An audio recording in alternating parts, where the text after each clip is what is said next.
Jessica dengan NIM 81114220899 dari Rombel 2 mata kuliah Hukum Otonomi Daerah dengan dosen pengampu Bapak Dani Muhtada SAG, MAG, MPA, PhD dan Bapak Zidni Ilma Fazada MH, SH, MH. Assalamualaikum warahmatullahi wabarakatuh. Perkenalkan, saya Dewi Sinta, NIM 811422090 dari Rombel 2, mata kuliah Hukum Otonomi Daerah yang diampu oleh Bapak Dani Muhtada, SAG, MAG, MPA, PhD dan juga Bapak Zidni Ilma Fazada MH, SH, MH.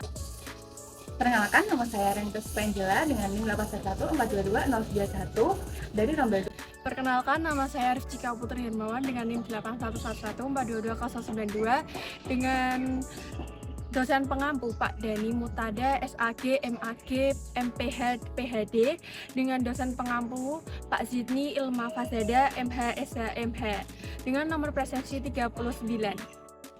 Selamat pagi, perkenalkan nama saya Nur Afni Manulang dengan NIM 81114222093 dari Rombel 2 dengan nomor presensi 40. Sebelumnya, selamat pagi kepada Bapak Dani Muhtada SAG, MAG, MPA, PhD dan Bapak Zidni Ilma Fazada MH, SH, MH selaku dosen pengampu mata kuliah Hukum Otonomi Daerah. Di sini saya akan menjelaskan terkait permasalahan jalanan rusak, yang dimana dapat kita ketahui permasalahan jalan yang rusak itu sering terjadi di Indonesia, terutamanya adalah di daerah Lampung. Masalah akses ini menjadi sorotan publik karenanya dapat mempengaruhi aksesibilitas dan juga konektivitas antar wilayah. Berikut terdapat uraian beberapa permasalahan akses jalan yang rusak. Baik, yang pertama yang dapat kita ketahui kondisi infrastruktur jalan.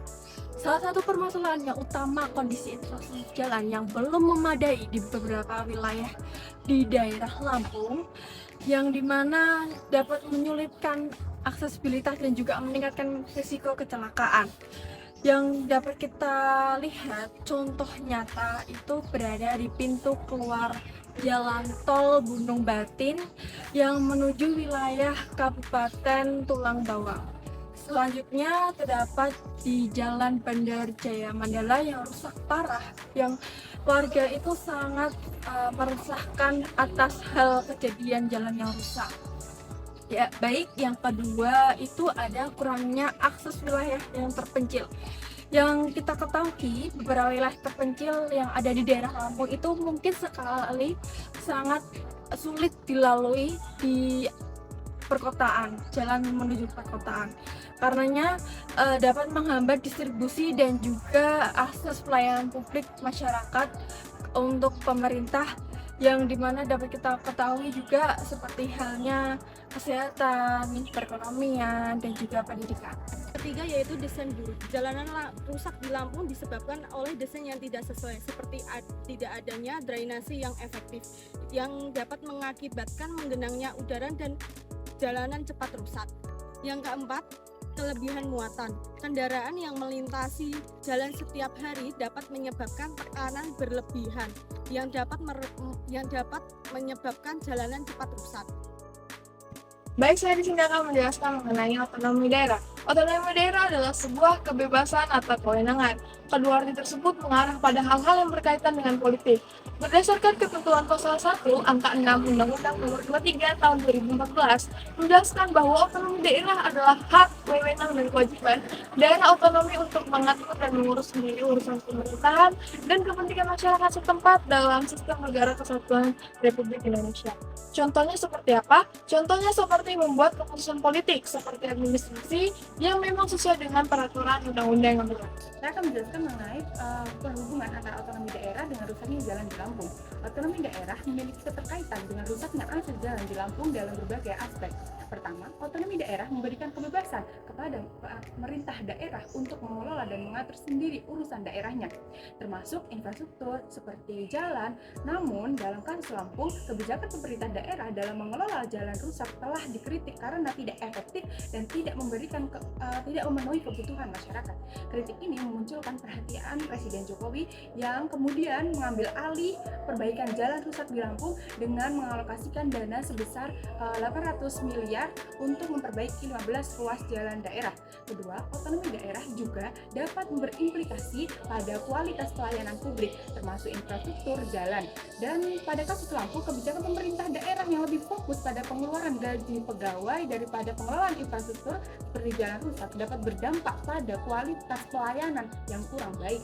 Hal ini dapat mempengaruhi mobilitas masyarakat dan biaya logistik serta mempengaruhi kehidupan sehari-hari masyarakat. Ketiga, otonomi daerah juga dapat berimplikasi pada peran pemerintah pusat dalam mengelola jalan rusak.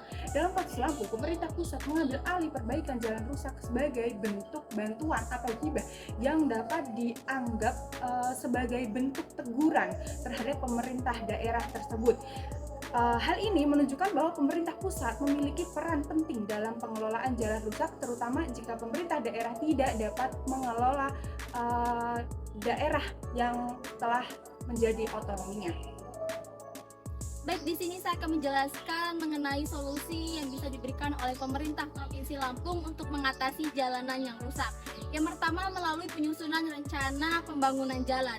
Pemerintah Provinsi Lampung dapat membuat rencana pembangunan jalan yang lebih komprehensif dengan memperhatikan kondisi dan juga kebutuhan wilayah Lampung, yang mana ini mengidentifikasikan mengenai wilayah yang perlu perbaikan jalan dan juga alokasi untuk anggaran perbaikan tersebut. Yang kedua, memperkuat infrastruktur jalan. Pemerintah Provinsi Lampung dapat memperkuat infrastruktur jalan, baik itu mengenai pemeliharaan dan juga mengenai pembangunan jalan baru untuk wilayah-wilayah yang membutuhkan. Ini memerlukan kerjasama antar pemerintah provinsi dengan pemerintah kota dan juga dengan pemerintah kabupaten. Yang ketiga, menggunakan teknologi. Penggunaan teknologi yang modern untuk pembangunan jalan bisa lebih meningkatkan efisiensi dan juga kualitas dari jalan yang dibangun. Misalnya saja dengan menggunakan lalu lintas yang cerdas, lalu dengan menggunakan pemetaan satelit. Ini dapat mempengaruhi umur jangka panjang bagi penggunaan jalan yang lebih baik. Yang keempat, dengan melibatkan partisipasi masyarakat.